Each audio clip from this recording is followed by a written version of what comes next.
Nandito kami sa Good Hope Hospital at kumukuha ng Fargo building ng diabetes test kit home. Bayan na may makaekikan. Itetest kung ano yung buntis, yung mga nganak. Sabi ko, ba't hindi, nung galing ka dito, ba't hindi sinabi sa'yo? Yung mga ka-ekikan, ganito ito.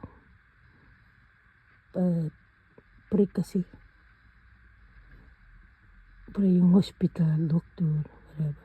Pero, totoo siya, hindi naman pre, kasi binayaran na yan ng mga mamayan sa pamamagitan ng tax. Kinita nila, naipon nila.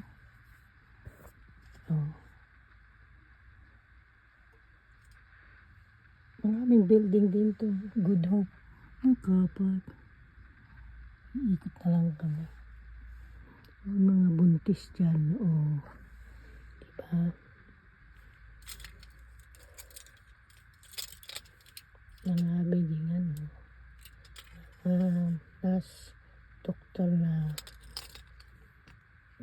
dayo din. Dito lang nagtatapa. Matagal na to. Since bago pa yata ako ipanganak. 66, 67, ganun. Nandun. Kalaki ng mupit ng babae. Kawawa naman.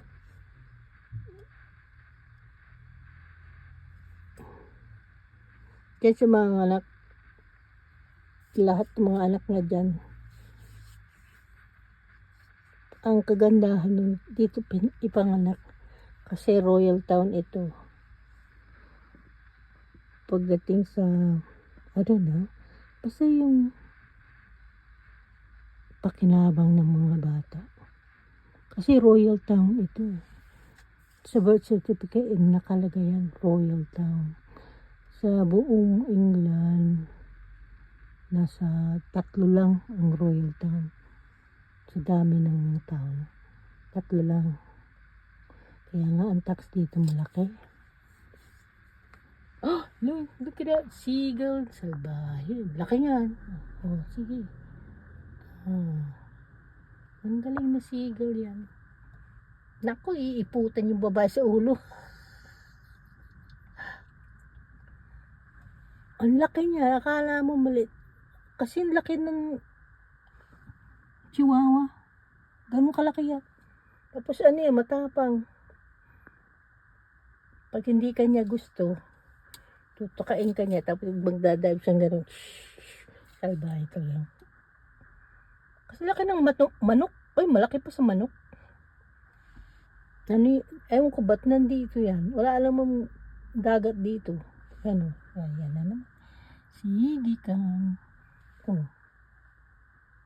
Pag may pagkain, andali. Wala lang akong pagkain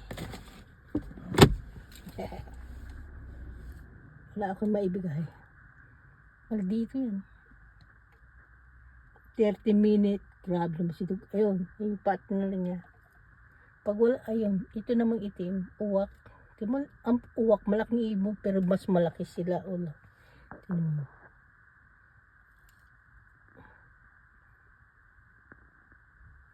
Malaki yan.